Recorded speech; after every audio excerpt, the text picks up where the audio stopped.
and welcome back to Empowering You. My guest today is Daniel from Augusta, Georgia, but originally from Savannah, Georgia. Correct, Daniel? Was that right? That's right. Oh, Absolutely. perfect. Okay.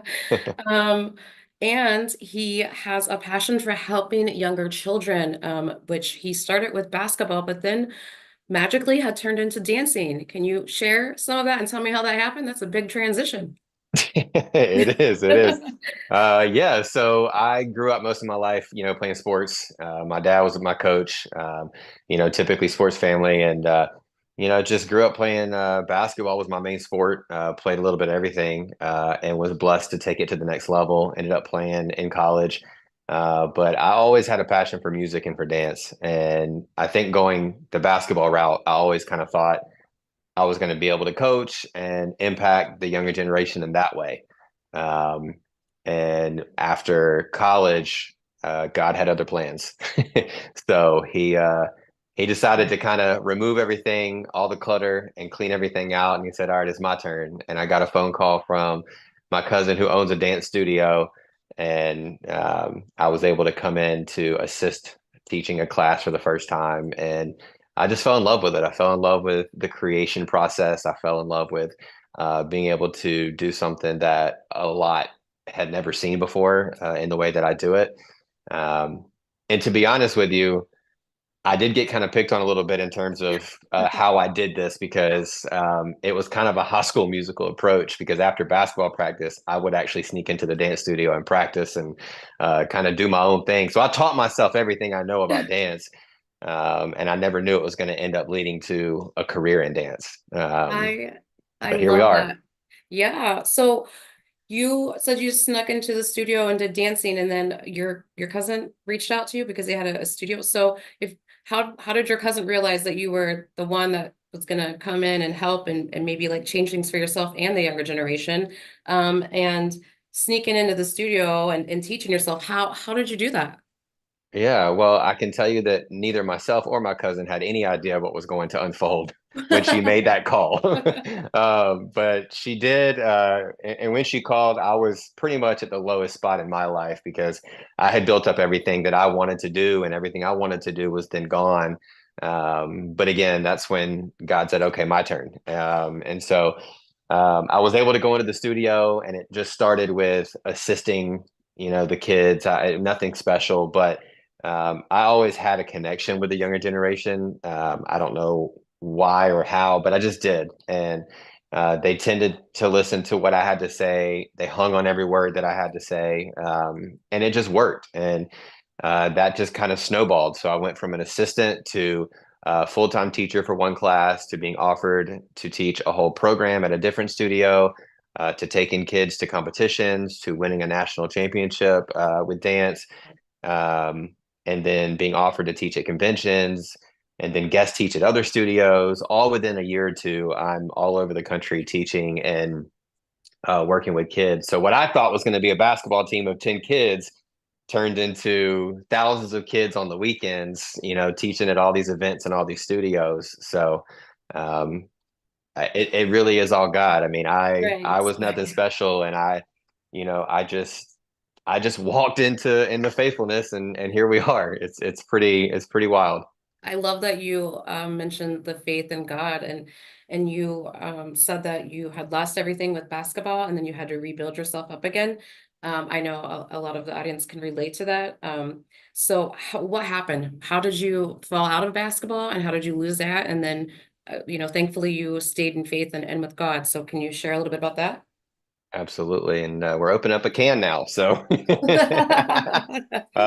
yeah. So for me, coming out of high school at the time, I had a girl I was dating, and I had the sport that I love. And at the college that I was at, they didn't have a football team, so the basketball team were the celebrities. Okay. And so I was thrown into a world that I was not used to, and from parties to just being exposed to things that I really wasn't in high school, and it was a different world. It took a long time to adjust to that, and I think a lot of that kind of contributed to the fact that I had something bigger in store. And so after I think my third year, fourth year of basketball, um, I was let go. It was a series of unfortunate events. It was some things that I didn't even realize I was not supposed to do, but I had sent an email to another coach and was just trying to work out at a different place and hopefully get noticed a different place and just in a sense kind of being a little selfish, thinking that I was better than I probably was.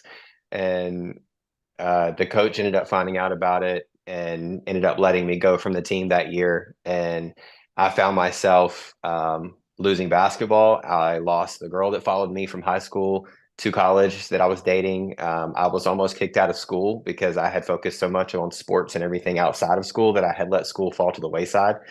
And I was there in my dorm room floor. I didn't even have roommates at the time. It was just me in my dorm, and I was on the floor completely empty with everything I thought I was going to do. The dream I thought was the dream, Hmm. and it was gone, everything. And that's when God kind of shows up. He tends to show up when you feel like you have nothing and That, remind you yes. that Yeah. you do still have something. Mhm. Yeah.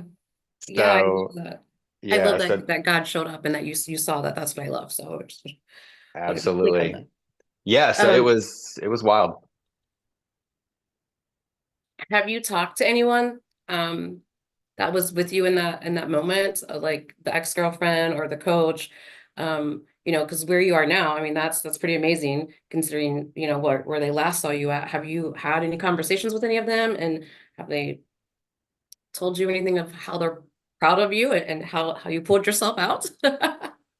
Funny you say that because I have kept in touch with my coach in college, and we were, still on good terms. It was just one of those unfortunate events that just had to happen for a multitude of reasons. But it came full circle because I ended up going back to my college to work for a little while, and while I was there, I became an advisor and started the school's first dance team.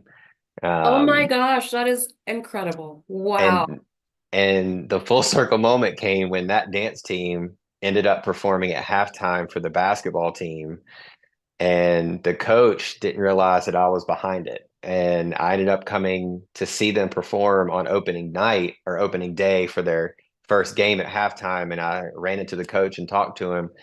And he asked how things were going. I said, "Well, it's good." I said, "It's kind of come full circle because that's what I'm doing now." And he looked and he saw the dancers and he looked back at me and he just laughed and he said, "You know that they've brought a whole new energy to the gym that we've never had before."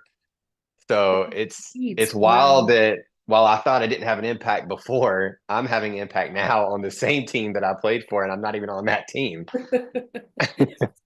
And I love that for you. And it just shows how God really does have a plan, even if we don't understand it. And even if we're just like, what's happening? Because I know I personally have found myself like very confused and angry at times. And I'm like, this doesn't make sense. Like, why did you do that? Or, um, conversations with God, right? And here we are, like, no, all of that did happen for a reason. And I wouldn't change any of it. Like, like I'm sure in your dorm room, you were probably thinking how you shouldn't have sent that email and you wish it probably didn't, right? But now it's like, no. I mean, I don't know, right? Like, do you think that, are you thankful now that you sent that email? What's funny is I think about that on the daily. I'm like, I wonder what would have happened if I didn't send that. But everything happens for a reason, and I would never change anything, and I don't live with regrets. Even when you have mistakes, you own up to them, but you don't, you can't live with regrets because everything happens for a reason, and Yes. it Yes. opened the door to a bigger dream that I didn't even know was possible. Hmm. Hmm. So yeah. So how did you, being in college, having the dorm, you didn't have a home. I mean, I'm guessing you probably could have went back home to your mom and dad, maybe. Um, but how did you deal with all that stress? Like what was your go-to? What was your outlet? I'm maybe dancing was, but was there something more? Yeah, so the first person I called when everything went down was my dad, and just talked with him because he was always kind of that guy when it came to basketball with sports that he was always there, just encouraging stuff. And I'll never forget when he said, it was an analogy that we always used in basketball, but he applied it to life in this moment. And he said, all right, well, it's time to get up and move on to the next play. Oh, After everything that had happened. And, at the time, it's kind of like, okay, that was insensitive. Thanks. right, I'm right. hurting. But you think later, like, no, he's right. Like in life, every time when things happen, take a second, get back up, brush it off, move on to the next play. And so that's what I did. And during that time of basketball, dating, school, I had kind of pushed away a lot of friendships and pushed away a lot of other relationships. And during that time, I was able to kind of go back and mend a lot of that, and grow with some of those friendships. And then I ended up getting involved in kind of a ministry on campus at the time that sent me to different places for mission trips and stuff. And I just kind of really got to unplug for a little while. And I took basically a year to myself just to grow and get back to where I needed to be for school. And thankfully I was able to finish school and all, but figure out what I really wanted to do in life. So it took me a good solid year to kind of figure a lot of that out. And um, being around good people that can encourage me and stuff like that was vital. Yeah, yeah. So do you,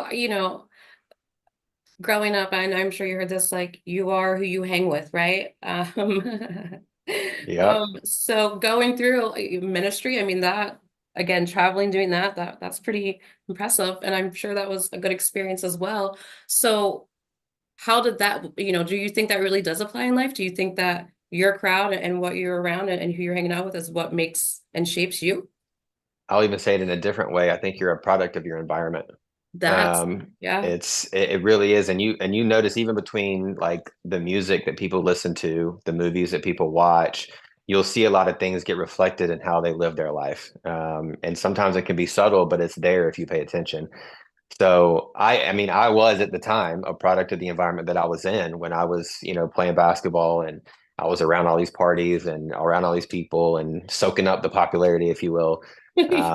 And when I separated from that world and really started to kind of get back to my roots, and kind of rediscover myself and put myself around the right people, you can see that change get reflected because you're around those type of people and that type of environment, and you'll see it unintentionally just start to change you a little bit. So I know it's a little off topic, but I know I have friends who always say, "Oh, guys stink." I'm like, "Well, where are you looking at them? Like, where are you going to find them?" Because if you're going to an environment that's not a good environment, you can't expect to find a good person there, right? So, I mean, you're not wrong. You're not wrong. Well, where are you looking? Maybe I can help you with that. I mean, Uh, vice versa, both guys and girls. It's, yeah. So what do you like, how do you I'm sure your friends, maybe not the ones that you are around a lot now, but like the ones that you were with prior, probably look at you and are like, one or two things, like, what are you doing? And, or wow, show me how you did that, right? So how how do you help both of those types of friends, right? Or do you no longer have close connections with the old friends? well, I kind of have a little saying that says, run your race and you'll find people running beside you, and those are your people. And Love that. I know, like, for a while, and here's the thing too, some people are there for a season, not for a lifetime. So, and that's hard for some people to realize. It's still hard for me to realize that sometimes because you get attached to somebody, and not even realizing that they're not meant to be there forever. They're just meant to be there for a season. So there was quite a few people that were there for me during the season when I needed them. And I'm still, acquaintances with them, and I still talk with a lot of them and keep in touch with a lot of them. But I think the funniest thing about a lot of it, and I hope this encourages a lot of folks out there, when we're younger, where maybe you're in your hometown or whatnot, and you feel like you're not getting any support or any love or any, whatever.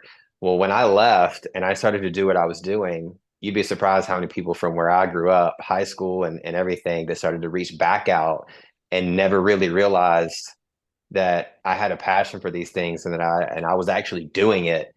And so I had a lot of people that started to come back and like support and encourage, and some even apologized. They're like, I didn't Oh, even wow. know, like, I'm sorry. I didn't know that, this was in you and you've made it Yeah. happen. And we're glad, we're happy, we're supporting you. So it'll come full circle. It'll come back around.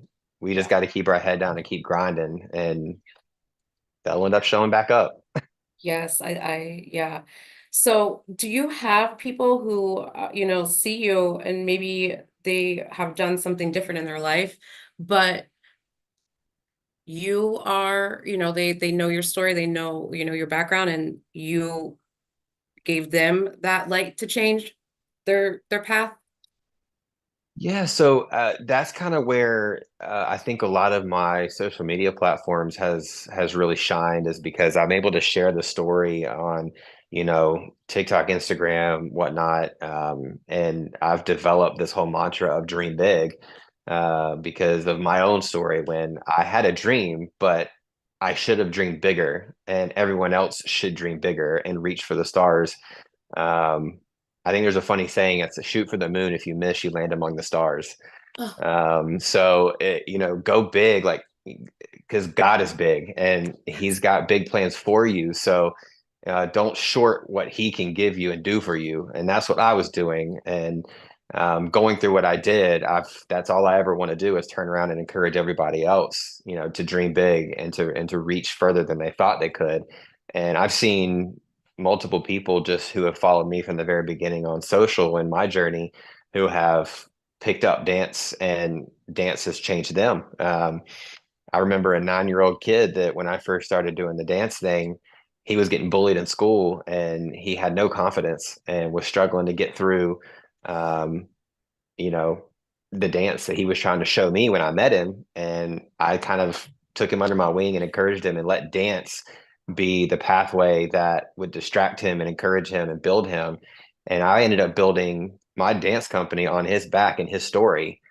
And we just had a full circle moment because I just had a big dance convention and he came back to teach at the very convention that he helped start because of his story. Wow. And so how does that make you feel? Right? Like you're talking about yeah.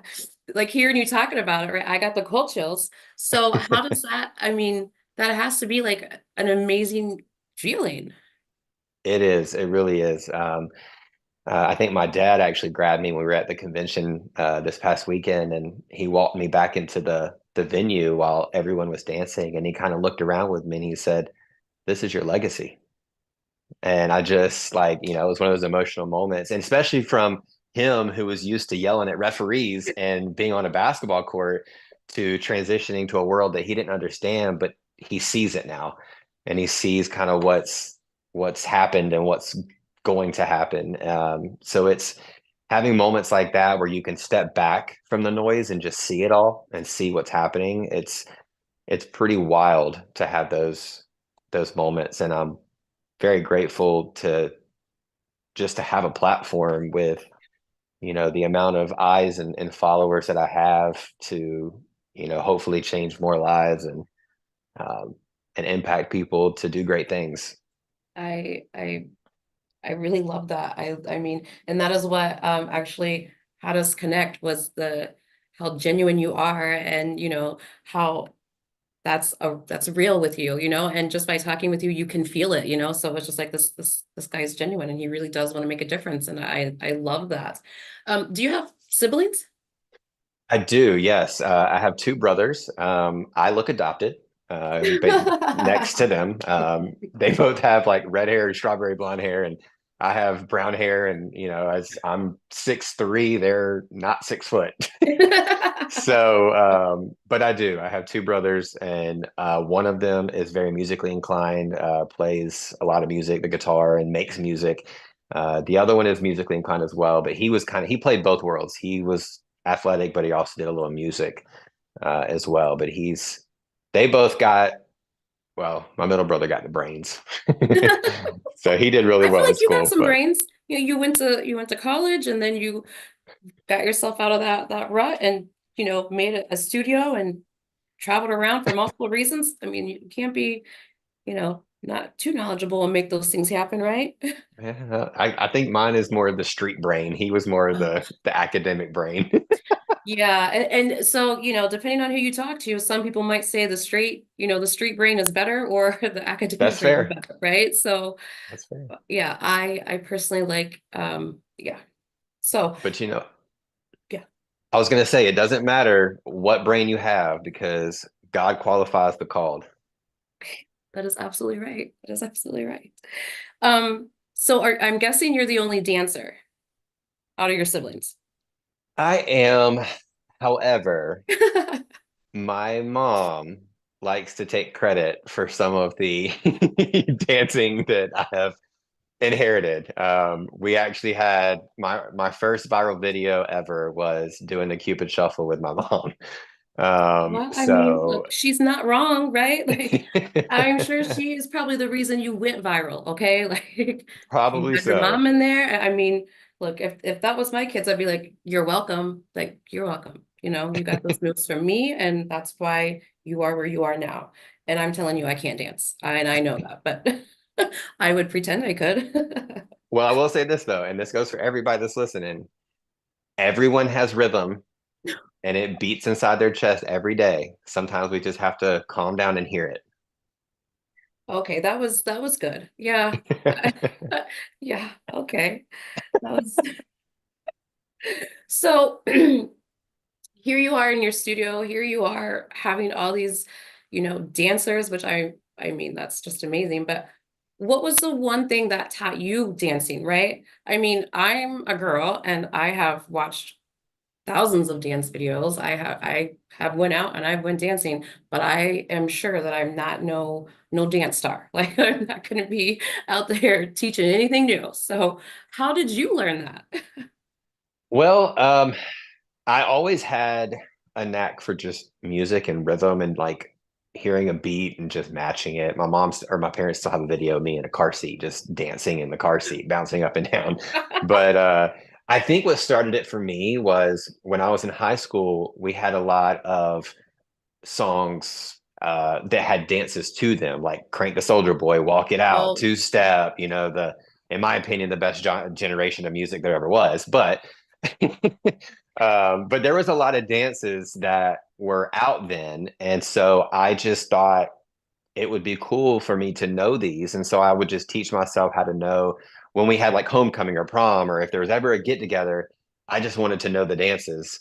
And so I would just teach myself, watch YouTube videos, watch the music video, and just figure it out. And so over the years that developed into a little bit more. And I remember distinctly watching the Jabberwockies, who were some of my favorite dancers of all time.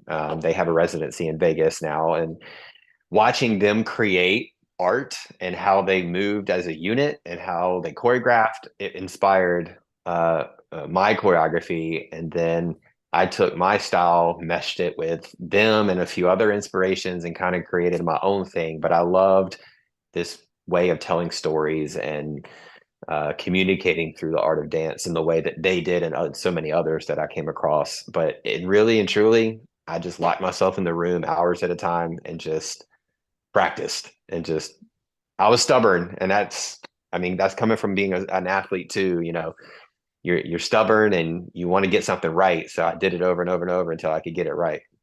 well, I mean yeah, being an athlete and doing, different sports is kind of different than doing dancing and teaching yourself because you have coaches, right? That's helping you with the sports and you're learning from them. But then now you're going to go a whole different way and do dancing and you're going to teach yourself. And here you are doing amazing at it, right? So, I mean, that's pretty impressive. Yeah. So, Yeah. you went back to your old college. So like, what is the number one thing that you are, I don't want to say like grateful for, but you are just like, yeah, this is the most powerful thing for me right now. I have to say, I want to say now it's probably, was it 3, 4, maybe 5 years ago? It was about 5 years ago. I decided to go after So You Think You Can Dance. I submitted an audition tape. They had switched up their process a little bit.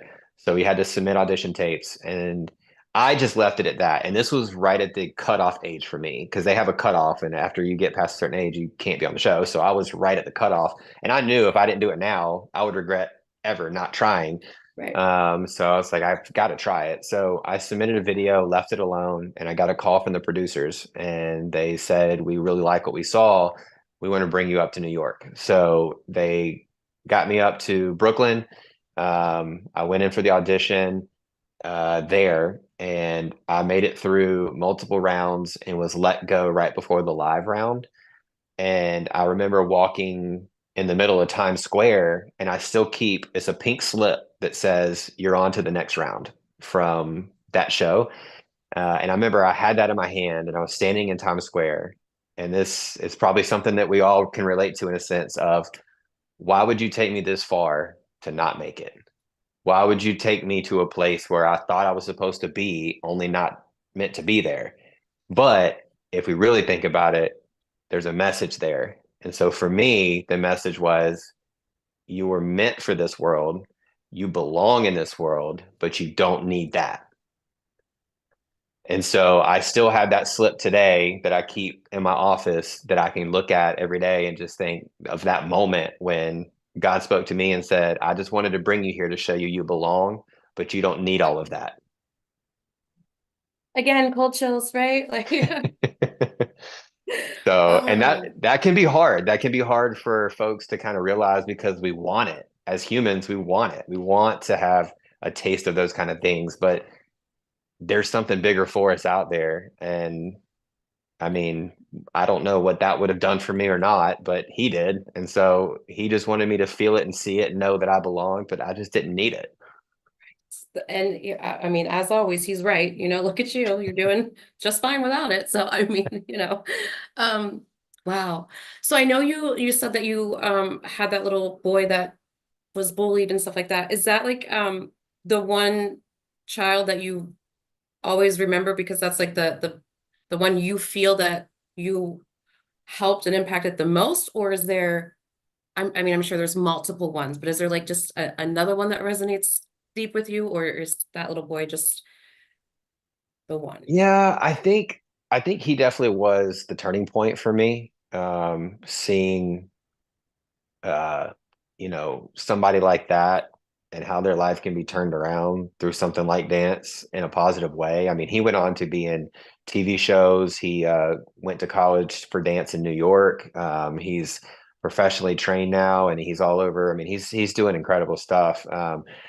And to see that happen to one person, I couldn't help but believe it could happen to more. And that's why I kind of started to really pursue the dance thing and create the convention that I host and all those good things. But I think there was a moment when I went through this program called AMTC back in the day. It was basically training you for the industry, and they have a competition in Orlando, Florida, where you go on stage and you perform, and you hope that you get a call back for the finale because in the finale you get to perform in front of the nation's top agents and managers, and it's a pretty big deal. So I remember going in for my first performance and leaving, as probably we all do because we're all hard on ourselves, thinking I didn't do enough. Yeah. And so I remember sitting in the audience for some talk somewhere, and someone tapped me on the shoulder and said, "You made it." And I said, "What?" He said, "You made it. Go look." And I went and looked, and they had posted a board, and I had made the finale. And I remember going back to my room, and I remember saying a prayer and then scrapping everything that I had planned and redid the finale because I knew that this was no longer about me. There was something inside of me that said, this is no longer about me. And so I went to the next performance completely changed and new and everything. And I did the new performance in the finale. And I went backstage for probably an hour and just took in the moment. And then when I walked out of the door, there was a crowd of kids that were waiting for me that I didn't even know that I had impacted from that performance. And that's to me was when I realized here's my purpose. Here's my why for what I'm about to do for the rest of my life. So it was pretty powerful. You know, I I knew a little bit about you, but I didn't know all of this. So, thank you. Thank you for sharing. And, being so open of all of your journey and the different experiences that you have had. So, what is it, you know, you right now at the dance studio doing your thing with all those kids and having fun, and is that your main take right now? You're just doing the dancing, having the studios, or is there other things that you do? Well, yeah, I mean that's kind of the as it is right now is just traveling, teaching on weekends. I'll have studios reach out and book me to come do choreography for competition, or I used to have artists that I would work with. Nobody super major or anything, but um, my name has gotten out there, so a lot of folks like to use me, and I'm just very different. My approach to dance, my approach to teaching is very different than what's out there, and I think it's very welcomed. So I get booked a lot for a lot of that stuff, and I still help out, local studios here as much as I can, and it's something that I've been blessed to be around, and I've graduated from just all of that to now with all of my social media platforms and being able to go live on TikTok a couple nights a week where I can continue to share this message and encourage folks. I mean, it's funny how I talk about how the dream elevated to all of this and I'm reaching all these kids, but it didn't even stop there because now we're over 200,000 followers on TikTok and we're reaching almost millions now on every week, just sharing the story and using dance to make somebody smile and spreading the joy, and it's just I pretty love wild. that for you. I love it. That's great. Yeah. Definitely. Yeah, that's good stuff. I like it. So how can the audience reach you if they want to maybe get some dance lessons, or just talk with you? You know, what are some ways that people can reach out to you and talk with you and get this nice energy from you? Absolutely. All of my social tags are all Daniel S. Browning. It's basically my full name with my middle initial. I kept it simple and easy for everybody. So when they find me, they know my name is actually Daniel. And so you can message me on any platform. I love to hear stories. It's almost every day I have somebody sharing their story with me in their DM. And um, that's one thing that I've learned is you never know what somebody's going through in this life. They could be full of smiles, but then inside it's complete opposite. So um, I love to hear the stories, and I love to be somebody that people can just vent to and talk to and let stuff out because it's important to do that. But I also have a website, Dance to Inspire, which is my dance website where the convention is housed, but you could watch YouTube videos from the kids that I've worked with and all that kind of stuff. Um, but yeah, Your shirt, dream big. yes, I absolutely. tell So me a little bit about that right there. yeah, so I have my own brand, which is essentially Dream Big. It's also my initials when you take the D and the B. So Daniel Browning, and then it also is Dream Big. So you can also go to that website as well. It's danielsbrowning.com, and you can see all of the merch that we have for Dream Big, and all of that just supports the mission and the platforms that I'm using to encourage and reach more people in. I love that. And what kind of merchandise do you have? I see your shirt, which I like that. And family Yes, on it. That's important too. Yeah. 100%. Yes, Mhm. it is a family. So everyone that follows me on social, I always joke and say you joined the Dream Big family. So you're Aw. now going to end up being exposed to dreaming big, and you're going to walk around. People are going to think you're crazy because you have these crazy ideas. But that's what we want you to do is aspire to be great. But I have shirts, hoodies. I actually have some joggers on right now that have the DB logo on. Hats, all kinds of stuff. So I'm definitely gonna go get me some merch too, so I can sport it when I'm doing my shows, instead of pink. Yeah. So is there any you know, words, advice, or anything that you want to share with the audience before we end the show today? um, I think probably one of the biggest things that I've learned over these last, gosh, in years. When God speaks, listen, because it's easy to miss, and you know, sometimes we just got to be quiet to hear it, and sometimes He can be loud and He can push you down for a second to try to get your attention, but He has a plan to prosper you. It's not to harm you. So trust in that vision. And from my story, I mean, like I said, I had a dream, but it's not even close to the dream He had for me. And I'm walking in it now and living proof that you can do anything. I mean, if God can take a skinny white kid and put him on a basketball team and then say, hey, you know what? Let's make him a dancer and change the world. Anybody can do it. So, I'm just grateful that I'm a vessel, and that I can be, of service and encourage, so many people. So I love it. I love it. And I really, truly, and I've said this to you before, I really just love your attitude, the way you come across. Like, there's plenty of reasons why you shouldn't be the authentic, like genuine person, but you really, truly are. And I really appreciate that. Like, thank you so much for being you and being that light and that person for multiple people. I'm the little stories that I heard, I know there's more, much more, and you've made much more of an impact. And so thank you so much for being that person.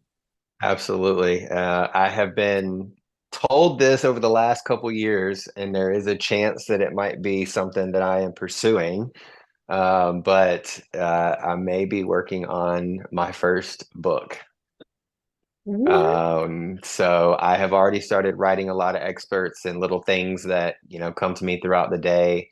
I have been published in a book. I contributed a chapter to a book already. And that really went over well. And so I've had a lot of folks reaching out saying, you need to create your own book. And so I can now help you with it's, that. You didn't tell, oh, how did I not know this? What is happening? surprise. Oh my gosh. That wasn't, I mean, all the things that were talked about, that was not it. No, I'm just kidding. No, really, yeah. If that's something that you were honestly like, yeah, this is what we're gonna do.